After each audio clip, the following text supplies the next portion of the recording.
I want a 40-inch vertical. So I got tips from Pro Dunker. And following those tips has helped me increase my vertical in 14 days. This made me realize it would be easy to dunk like John Morant. But there has been one thing stopping me. I have been experiencing a lot of knee pain. My knee was literally like that. Both of them. Couldn't even walk. Couldn't even bend. And this is very ironic because the first tip he gave me was to deal with any injuries that I had. Because no matter how much work I put in, I wouldn't get anywhere. And that knee pain was stopping me from doing a lot. I couldn't play basketball, I had to rest. So for half a month, I've been recovering. But I wasn't just sitting at home doing nothing. I was consistently in the gym doing knee workouts and strengthening my body. And I was limiting the amount of activities that I do. So that meant no jumping, no running, or anything that would bother my knee. And for someone that is very active, this was actually pretty hard for me to stop doing. That's why I just did a whole series on ball handling and recovery. Since I couldn't do much, I used that time to get stronger. I've been in the gym working out, preparing for when my knees get better. And because I've been doing that, that has already increased my vertical. Let me tell you how. Because if anywhere in your body is weak, your body won't be able to produce enough power to push your body up into the sky. And I could already dunk, but since my knees were weak, it was stopping me from doing that. So not only did I get my knees stronger, I got my whole body stronger. A lot of people think jumping is just your legs. That is not true. It really takes your whole body to get your whole body in the air, down to even your arms. So me taking half a month to get stronger and focus on my weak points helped me produce more power so I could jump higher. But that's not the only reason why I'm doing this. There's some goals I want to achieve. The first one is being able to jump off one leg. Because for some reason, I just can't dunk off one leg. If I could add this to my bag, this would help me incredibly. One, because it would be easier for me to dunk through traffic. I'm a 2-foot jumper, and 2-foot jumping just takes way too much time. You literally have to stop and then jump. If I'm a 1-foot jumper, I don't have to stop. I can just keep going. The 1-foot jumping plus my speed just equals something dangerous. The second goal I want to achieve is being able to do a through the legs dunk.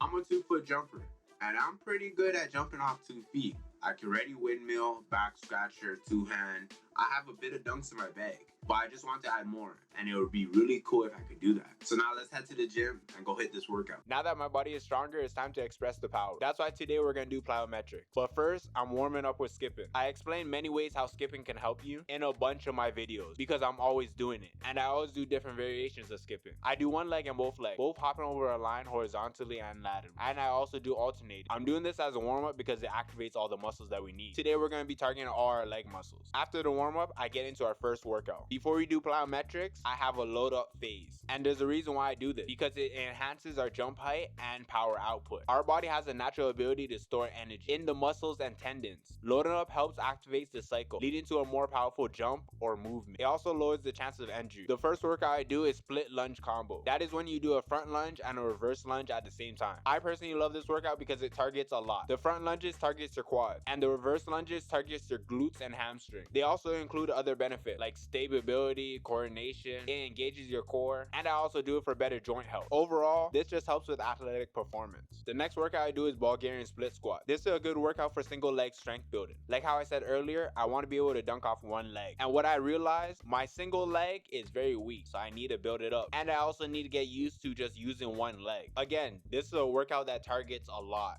Quads, glutes, hamstrings, and your calf. Not only would this be good for jumping higher, but just basketball in general. I started doing these a while ago, and I remember I was struggling so hard, but now this is fairly easy for me. I do a lot of reps with a decent sized weight, and I do this because we're strength building, not bodybuilding. If you want to become more athletic, you have to be able to move weight fast and also be able to do it for a long time. Yes, a bodybuilder could lift this weight probably 10 times, but now you're gonna go on to 20 times, 30 times, and they probably can't do it. That's just because they haven't worked on their endurance. The next workout I'm doing is trap bar deadlifts. Some say this is the ultimate strength builder for basketball players because it's one of the best full body strength building exercises. They provide power and explosiveness needed for jumping and sprinting and absorbing contact on the court. Deadlift in general mimics the force production needed for explosive first step because it targets the glutes, hamstrings, and quads, the main muscles used for jumping and explosive power. It also helps develop a triple extension: ankles, knees, hips, crucial for dunking, rebounding,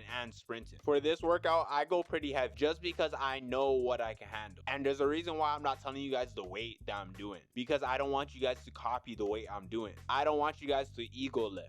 Just because you guys see me doing a lot of weight doesn't mean you could do a lot of weight. You need to build it up. I did not start with this weight. I started with a lower weight, built it up, and now I'm at this weight. You're only gonna harm yourself when you ego lift. For me to get to this weight, I did this thing called rep ranges. Rep ranges determine how your body adapts to training. They influence muscle growth, strength, endurance, and power. I want you guys to get used to taking breaks, but not too long of a break, because all this energy that we loaded up on, we don't want it to go to waste. Eventually it has to release, and we want it to release the right way so it can benefit us. But training too fast can also have a negative effect. It can actually slow down your progress. Jumping higher requires max force production. So if you're training too fast and don't allow your muscles to rest between sets, this leads to fatigue, meaning each jump or lift becomes weaker instead of explosive. And the solution to this is to take a break. You want to take a minute or two to allow your muscles to fully recover. Also, your nervous system has a big thing to do with anything you do. You want to allow it to recover. And more fatigue means less fast twitch activation. The fast twitch muscle fibers are the ones responsible for explosive jumping. It needs rest to fire at full power. If you don't, you start using your slow twitch fiber, making jumps less powerful. That's why you see me just sitting on my phone sometimes, or literally just walk away and look at something else. I usually only do 3 workouts for the loading phase, but I never do step-ups. And I told myself I was going to do step-ups today, especially because I want to work on my single leg bounce. Usually you don't want to do too many workouts, because if you overload your body with too many workouts before plyometric training, you're limiting your ability to jump higher instead of improving it. Again, your nervous system gets tired. Your muscles also get tired. You don't want your body to move slower before you actually do the plyometrics. You want just enough that you can feel it, but be able to still do full output. It's time for me to do the plyometrics. If you're just starting out, you're gonna want to do low plyometrics first. This is just because plyometrics can stress the body a lot. So you want your muscles and joints to gradually get used to the strain. It also gives you time to focus on proper technique. A lot of people can't jump high because their technique is really bad. Now we're in a vulnerable state right now. You don't want to do bad technique because it will lead to injury. This will just help you get stronger and give you a better transition into high intensity plyometrics. We're essentially just building a foundation. And I speak about foundations a lot because I don't like when people just start from level 100. If you ever played a video game that requires you to level up, you don't just jump to level 100. You start off at level 1. And if a level 1 player is fighting level 100 monster, you're gonna get destroyed. But to get to that level, you need the experience first. So they make you do a bunch of missions to get that experience. You have to fight a bunch of level 1 monsters, and then you could fight a bunch of level 2 monsters. I'm basically just telling you, you have to crawl before you could walk. Now, this is not the first time I've been doing these, so I moved up a bit. I just wanted to show you guys that you guys need to start with low plyometrics first. Also, this one I was focusing on more speed than actual jumping, because I know that I could jump on these plates. That's nothing. I want to see how fast I could do it though, so I can increase my speed. And that's just me turning a low intensity plyometric into a high intensity plyometric. But normally if I was just starting out, I would want to go slow, control, and focus more on my technique, like I said. But I'm very confident that my technique is good and my tendons and muscles are very strong. But that doesn't mean I can't benefit from the low intensity workouts. So that's why I use them to focus on different areas, or even just a warm up to get my muscles ready for the higher intensity workout. But now I go into a more high intensity plyometric. It's the same workout, but I just switch one of the plates with a box. So now I actually have to jump. I still want to focus on speed, but just not as much. I actually need to get up, or I'm probably gonna hit my shin. This is a workout that forces me to have little contact with the ground. The minute I jump off, I have to move to the side, and the minute my foot lands, I have to jump. This will help me be super explosive. There's some jumpers that you see that have a lot of contact time with the ground. For athletes, if you could generate enough power with minimum contact with the ground, it can help you dominate in your sport. Now for the next workout, I'm going to be doing death jumps into a box jump. Again, a workout that focuses on little contact time with the ground. The goal is for me to jump off the box, and the minute I hit the ground, jump onto the box. All of these workouts are going to be focused on explosiveness, but this workout focuses on something a little bit different. Everyone wants to jump high, but no one thinks about the landing, and this is where a lot of people get hurt. I want to be able to absorb impact and not put all the stress onto my joint. I have to be able to evenly distribute the force across my whole body. This will help me be an athlete for even longer. Even though it might not cause injury on the first jump, it's a wear and tear thing. Every time you keep doing it, it's slowly causing damage. We want to be able to play basketball for a long time, and I said this before, so we have to minimize the wear and tear. Another thing is I want to maintain balance and control. This is very important because in basketball, you have to move quickly. You have to change directions quickly. And if I'm not balanced and controlled, it's going to be very hard for me to make my next move. There's a couple key stuff that I'm focusing on, like landing on the balls of my feet. I always try to avoid landing landed flat-footed. Instead, I landed with weight towards my balls of my feet. This helps with absorbing the shock.